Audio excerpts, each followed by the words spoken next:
ba'da subuh. Mudah-mudahan Allah memberikan keberkahan kepada kita semua. Berkah adalah sesuatu yang bertambah baik dalam kehidupan kita.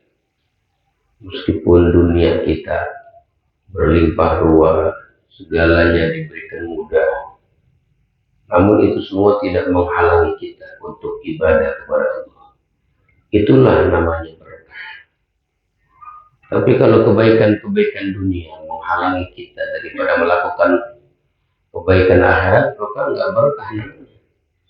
Makanya keberkahan itu berada di saat kebaikan-kebaikan dunia justru tambah mendekatkan ibadah kita kepada Allah Subhanahu wa taala. Dan di antara keberkahan adalah kita melaksanakan sholat subuh, zikir, wirdul latif, kajian. Ini nilai-nilai daripada keberkahan yang Allah berikan kepada kita. Mudah-mudahan kita pandai mensyukurinya sehingga nikmat tersebut menjadi kekal abadi untuk kita semua. Amin. Ya Rabbal Alamin. Dahulu kala Allah pernah bertanya kepada Nabi Daud, ya Daud, tahu nggak kamu nikmat apa yang besar yang aku berikan kepada manusia? Kata Nabi Daud, yang paling besar nikmat buat manusia adalah nikmat nafas. Di nafas itu nikmat yang besar, ya Allah. Betul juga jawaban Nabi Daud. Betul nggak? Nafas itu nikmat yang paling besar. Tanpanya nafas nggak ada kehidupan buat orang. Punya kekayaan sebesar apapun, nafasnya dicabut oleh Allah, ya udah tamat, selesai. Nafas besar. Kita jangankan dicabut nafas kita, ya dikasih ujian sesak nafas aja nggak enak, udah nggak leluasa hidup. Nah, ini nafas besar. Tapi kata Allah, bukan nafas yang besar. Oh bukan ya, bukan. Yang besar itu adalah ketika nanti di akhir zaman sekelompok manusia aku berikan pangkat, aku berikan gelar, aku berikan titel menjadi umat Nabi besar Muhammad SAW. Itu yang paling besar, Masya Allah. Ini mengalahkan napas, Pak. Kita punya titel nih semua. Titel kita nih titel yang paling tinggi. Ngalahin raja, ngalahin presiden. Titel apa itu? Ketika kita disandingkan menjadi umatnya Nabi besar Muhammad SAW. Itu sebesar-besar nikmat. Mengalahkan nipan napas. Kenapa? Kata Allah, napas ini aku berikan siapa aja. Aku berikan kepada orang beriman, aku berikan kepada orang yang kagak beriman, aku berikan kepada yang taat, aku berikan kepada yang melanggar, aku berikan kepada yang kucintai, aku berikan kepada yang kubenci. Nikmat aku kasih siapa aja, diobral itu nikmat. Tapi tidak dengan titel menjadi umat Nabi besar Muhammad. Aku pilih katanya. Aku takdirkan mereka orang-orang yang aku cintai. Masya Allah. Ini tanda nih. Allah cinta kepada kita. Tandanya Allah takdirkan kita menjadi umatnya Nabi besar Muhammad SAW. Makanya kita perlu pandai bersyukur. Waduh, pandai bersyukur. Mensyukuri nikmat Allah Subhanahu wa ta'ala. Mana itu nikmat Allah Subhanahu wa ta'ala yang kita patut syukuri? Nikmat Allah yang patut kita syukuri adalah ketika kita menjadi umatnya baginda Nabi besar Muhammad SAW.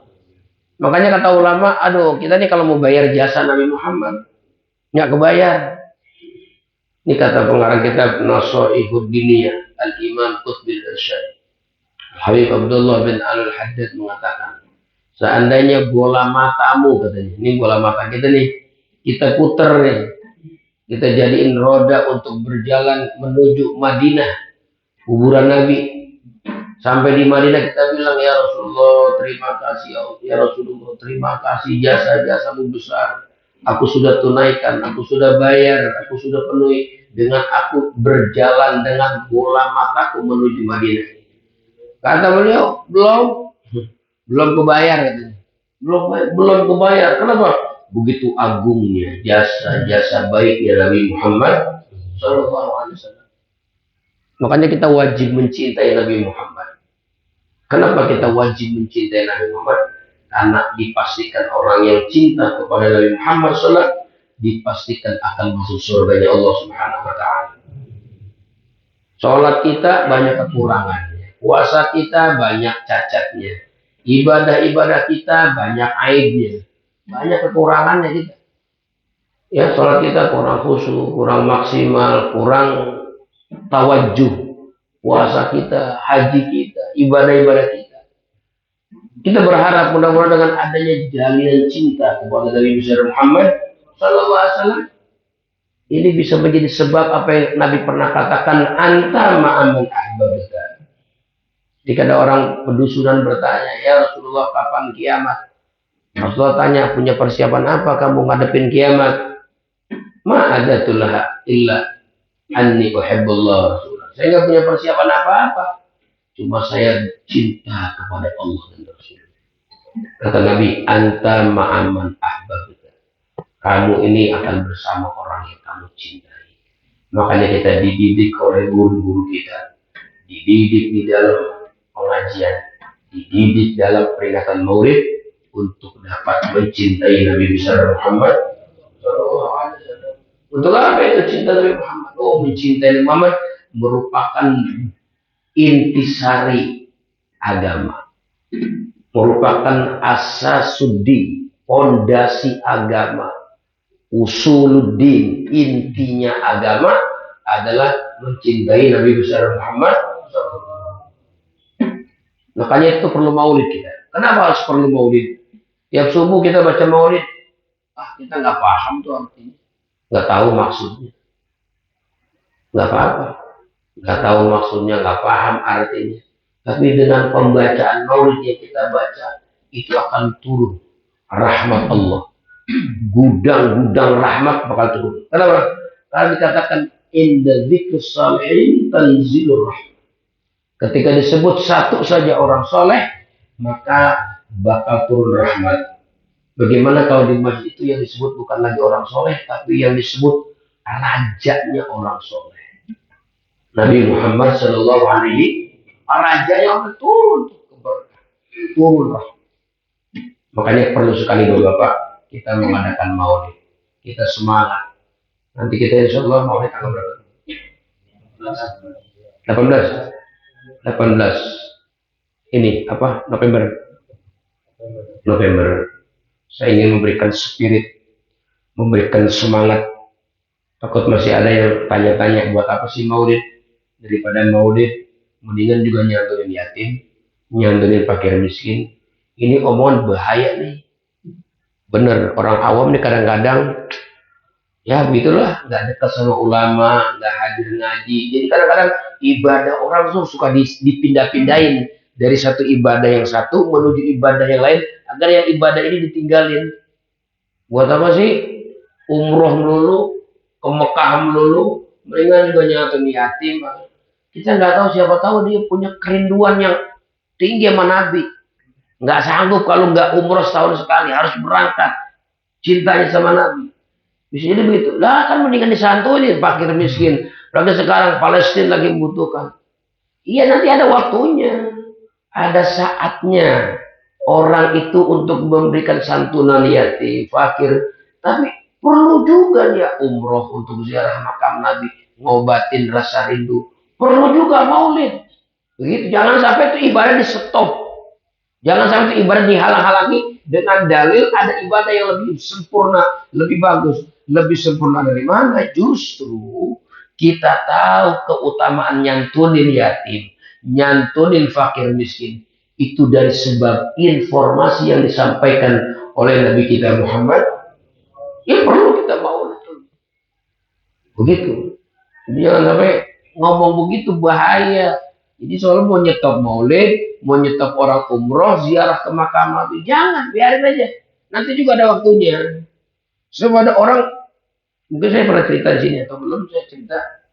Ada orang waktu hidupnya nih bener peduli sama yatim, peduli sama fakir miskin, peduli sama pembangunan masjid, peduli sama pembangunan pesantren. Dia bangun pesantren-pesantren, dia bangun majlis-majlis, dia bangun masjid-masjid. Karena dia orang kaya, banyak duitnya, dermawan dia. Sama yatim piatu, sama fakir miskin, banyak bantu. Suatu saat dia ngimpi dalam tidurnya ketemu Nabi Muhammad SAW. Akhirnya dia memperkenalkan diri bahwa dia ini umat Nabi Muhammad. Ya Rasulullah, saya ini bagian daripada umatmu. Dalam mimpi itu Rasulullah katakan, maaf saya nggak kenal sama kamu. Ya Allah, dikata nggak kenal itu paling pedihnya musibah ketika kata Nabi, maaf ya aku nggak kenal Allah. Dalam tidurnya terbangun ketakutan, keringet dingin, ketakutan dia. Kenapa? Nabi nggak kenal habisnya. Padahal ibadahnya udah banyak dia. Nyantunin yatim, fakir, miskin, bangun masjid di mana-mana, bangun pesantren di mana-mana. Pokoknya kaya, dermawan, orang semua cinta sama dia. Tapi dalam mimpi tersebut menakutkan, mengerikan. Kenapa? Nabi nggak kenal sama dia. Akhirnya dia bilang,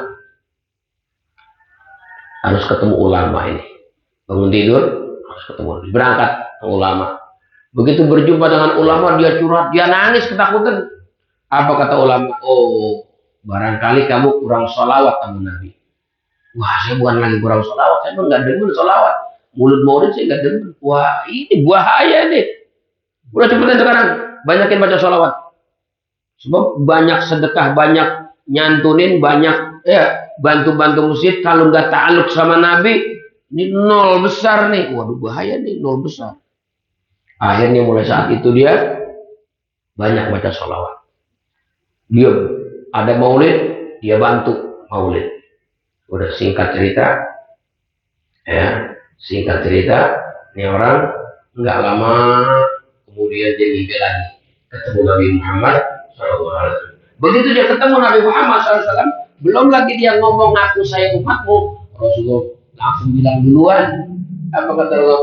Nah, sekarang saya kenal sama kamu betul umat saya. Karena orang yang saya kenal adalah seukuran berapa banyaknya dia sholawat kepadaku, maka akan aku kenal wajah itu. Jadi wajah yang kagak asing di telinga Nabi, di wajah Nabi adalah orang yang banyak sholawat kepada Nabi Muhammad. Hanya bahwa apa ya? Ada waktu banyakin sholawat kepada Nabi. Maksud kita pengen banyak sholawat adalah dengan kita bikin maulid. Kita kalau bikin maulid sholawatnya banyak tuh, lagi-lagi sholawat. Kenapa? Karena memang dalam sholawat itu banyak amal ibadah kita yang menjadi sebab diterima oleh Allah Subhanahu wa Ta'ala. Makanya kita jadi umat ini udah banyak bersyukur ya.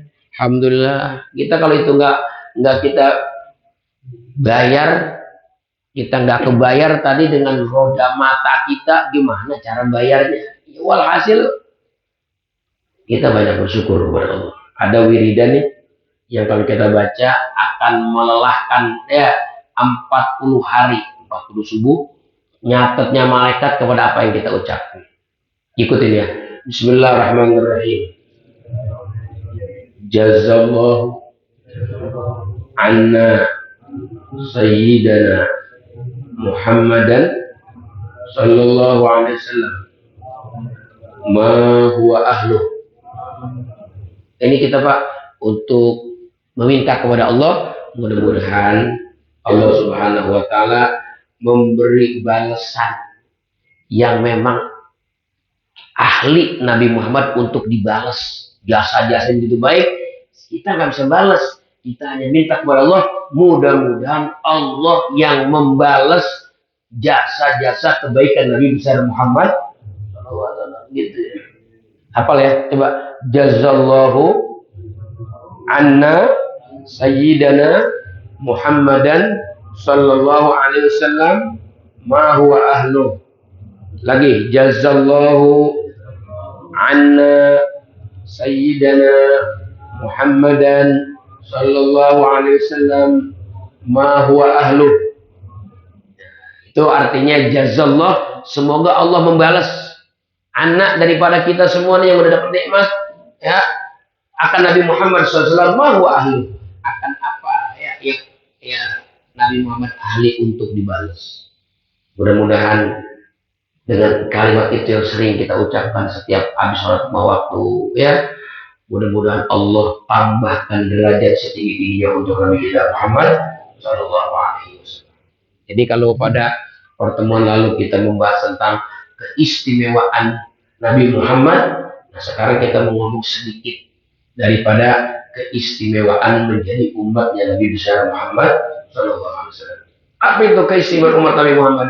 Itu dijelaskan di dalam kitab Dalailun Nubuwah lil Imam Abu Nu'aim Al-Asfihani, yang ini sanadnya bersambung kepada Al-Imam, kepada salah seorang sahabat Nabi yang bernama Abu Hurairah. Dinyatakan katanya, dulu Nabi Musa pernah buka lembaran Taurat. Di lembaran Taurat itu Nabi Musa mendapatkan ada satu kelompok umat manusia yang Allah Subhanahu wa Ta'ala ridho dengan memasukkan mereka ke dalam surga yang amalannya sedikit sekali, tapi Allah ridho dengan amalan yang sedikit itu karena mereka itu ridho pula dengan pemberiannya, ya, yang sedikit pula daripada fasilitas dunia ini. Ketika dapat dunia yang sedikit, mereka senang, mereka ridho, maka Allah pun ridho dengan memasukkan mereka ke dalam surga dengan amal yang sedikit. Nabi Musa minta, ya Rob, ini orang jadi ini umat saya, kelompok ini jadikan umat saya. Apa kata Nabi? Ya, kata Allah, hai Musa, itu adalah umat Nabi Muhammad Shallallahu Alaihi Wasallam. Jadi bapak, ya, jadi besok ada umat Nabi Muhammad yang hanya punya modal masuk surga hanya kalimat la ilaha illallah, la ilaha, masuk surga. Kenapa? Waktu di dunia nggak pernah komplain sama Allah, kok saya dapat segini dunia saya, kok saya segini-gini aja, nggak ada perubahan, kok dapatnya sedikit banget, nggak pernah. Dia walaupun sedikit dapatnya, senangnya bukan main, puasnya bagaimana bukan main. Kenapa? Karena yang ngasih Allah. Jadi dia lihat bukan nikmatnya, yang ngasihnya. Kayak kita misalnya Pak, dikasih sama gubernur pulpen pilot yang hitam itu yang 2000, ya enggak? Itu karena yang ngasihnya gubernur, maka itu pulpen nyantek aja di kantong sini. Ketemu orang-orang besar juga, ketemu camat wali kota pakai aja. Ada orang bang pilot, nyantek aja di kantong. Iya sih cuma pilot, tapi dia yang ngasihnya. Emang siapa yang ngasih? Yang ngasihnya gubernur. Oh boleh jadi. Berkesan walaupun cuma sekedar pilot, yang ngasihnya gubernur.